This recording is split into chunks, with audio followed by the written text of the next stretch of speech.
Political, entertainment, sports और हर तरह की न्यूज़ के लिए फेस न्यूज़ चैनल सब्सक्राइब करें और इंस्टेंट अपडेट्स के लिए बेल आइकन ज़रूर दबाएं।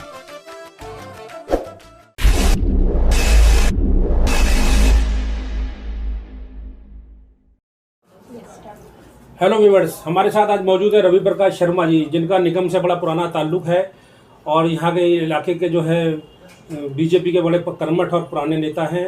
निगम में हैं, जोन के चेयरमैन भी रह चुके हैं इस दिल्ली नगर निगम में, और प्रीत विहार में निवास करते हैं और सामाजिक आदमी हैं। इसके साथ साथ अपना कारोबारी बिजनेस भी इनका रहता है।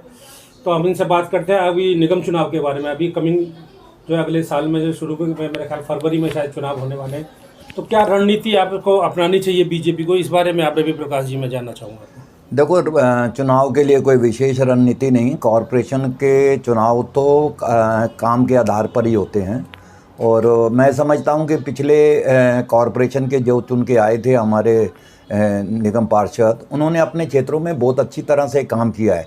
जिस प्रकार से उनको मतलब दिल्ली गवर्नमेंट की तरफ से सहयोग ना मिलने के बावजूद भी, पैसा नहीं मिला तो बावजूद भी, और हर काम में मतलब दिल्ली सरकार ने मतलब पंगा डाला, उनको काम रोकने के लिए कोशिश की, उसके बावजूद भी जो हमारे पार्षदों ने काम किया है ना, वो सराहनीय है।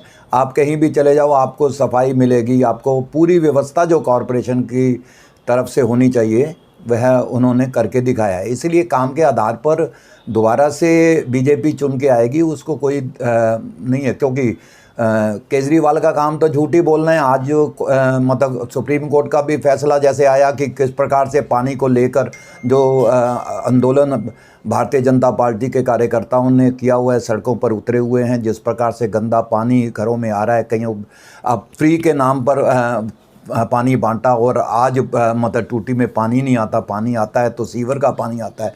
ऐसी परिस्थितियां मतलब इन्होंने पैदा की। और आप देखिए कि ये तो वो है कि अच्छी भले दुकान पर किसी का मतलब नालायक जैसे बेटे को बिठा दिया जाए और सारी दुकान को लुटवा देता है, उसी प्रकार से दिल्ली को लूट के खाने वाला अगर कोई है तो वो केजरीवाल है। उन्होंने दिल्ली को लूट के खा लिया। अब नया पानी की एक बूंद की व्यवस्था पानी के लिए नहीं की है, और आने वाला समय पानी के लिए दिल्ली को बहुत परेशानी होगी।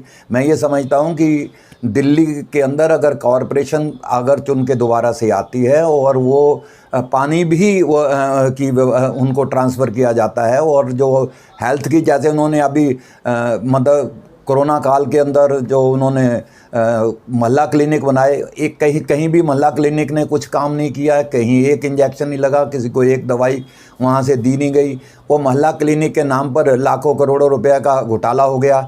इस प्रकार के सारे काम अब कॉरपोरेशन को, जिस प्रकार से पहले कॉरपोरेशन होती थी कि उसके पास हेल्थ भी हो, एजुकेशन भी हो, और ये पानी भी कॉरपोरेशन के पास जाना चाहिए। दिल्ली के पास पानी भी दिल्ली गवर्नमेंट के पास नहीं रहना चाहिए, तभी दिल्ली की जनता मतलब सुखी रह सकती है। मैं ये समझता हूँ। दिल्ली की जनता की अगर बात करें तो जनता तो केजरीवाल की वाहवाही करती है, खुश है, क्योंकि उनको सब कुछ मुफ्त की चीज़ तो सबको अच्छी लगती है ना। तो मुफ्त की चीज़ जितनी देर होगी उतनी देर ही तो अच्छी लगेगी, फिर चीज़ बचेगी नहीं तो मुफ्त को दिया कहाँ से जाएगा। जब मेरे पास अब पानी तो सारा ख़त्म कर लिया ना, अब मुफ्त कहाँ से दे देगा। आप कौन सी ऐसी चीज़ है जो दे देगा। 70,000 करोड़ रुपए का अभी मतलब कर्जा है जल बोर्ड के ऊपर, 27,000 करोड़ रुपए के लगभग उसके ऊपर बैंक का इंटरेस्ट है। अब एक बार बताओ, जब सारा मतलब उसने बेच ही खाया, अब आपको आगे कहाँ से फ्री दे देगा, कौन दे देगा, कहाँ से आपको दे देगा। जब उसके पास रहेगा ही नहीं पानी देने को तो पानी ही नहीं मिलेगा। वोटर तो उनका अपना संतुष्ट है कि हाँ भी हमें बिजली भी मिल रही है फ्री, और महिलाएं अपने सफ़र भी फ्री कर रही हैं। हाँ, जो फ्री है, मैं तो ये समझता हूँ कि फ्री शब्द ही इस चुनाव के अंदर, अगर चुनाव आयोग इसके ऊपर संज्ञान ले, फ्री देने वाले को कोई भी जो आपका घोषणा पत्र होता है उसको मान्यता ही ना दी जाए। फ्री का कोई मतलब नहीं है।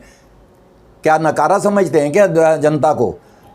जो हर को जो काम ले, फ्री का कोई मतलब नहीं कि फ्री दे। फ्री का क्या मतलब? अब गोवा चले गए, वहाँ पर भी कह दिया कि मैं आपको बिजली फ्री दे दूंगा, पानी फ्री दे दूंगा।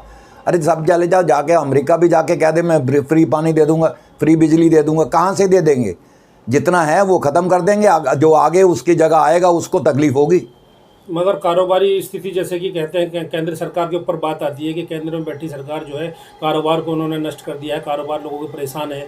खासतौर से अभी कोरोना देखिए, कोरोना काल में आज कारोबार सबके बढ़े हुए हैं। काम की किसी तरह से कोई कमी नहीं। काम का तरीका ज़रूर बदल गया है, डिजिटलाइजेशन हो गया, काम के प्रकार बदल गई है, मगर आपको ग्रोथ देखें तो काम की कोई कमी नहीं है। जो कोरोना काल के अंदर कुछ जो आई थी, कमी आई थी, वो आई थी, सबके ऊपर आई होगी, परंतु जैसे ही कोरोना काल अब गया है, अब इस पीरियड में देखो तो सब तरफ ग्रोथ है, काम सबके लिए पर्याप्त मात्रा में काम है। और मोदी जी ने तो इस का विज़न है, उनका दूरदृष्टि है कि युवा पीढ़ी के लिए भी काम दें और सबके लिए काम का उन्होंने व्यवस्था कर रखी है।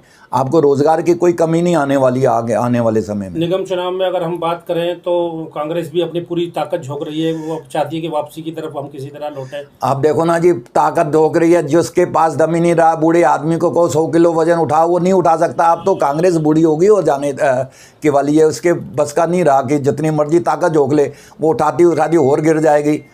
तो लगता नहीं कि कांग्रेस के पास कोई ताकत का कोई सोर्स है, जो ताकत की कोई ऐसे कोई विटामिन है कि उसकी ताकत आ जाएगी और वो कुछ कर पाएगी। तो आपके कहने का तात्पर्य ये है कि पूरे तौर पर जो है निगम में फिर से वापसी जो है पूरी फुल मेजोरिटी से भारतीय जनता पार्टी के पार्षद जीत के आएंगे, इसमें दो राय नहीं है। ये थे हमारे साथ रवि प्रकाश जी, जो कि कह रहे हैं आगामी निगम चुनाव में कोई चिंता की बात नहीं है। बीजेपी ने काम किया है, काम के बल पर फिर दोबारा से निगम में आएंगे और फिर आगे जो भी काम करने हैं निगम के जो बाकी काम रह गए वो भी किए जाएंगे। इस तरह की अपडेट के लिए मेरे साथ देखते रहिए फेस न्यूज़।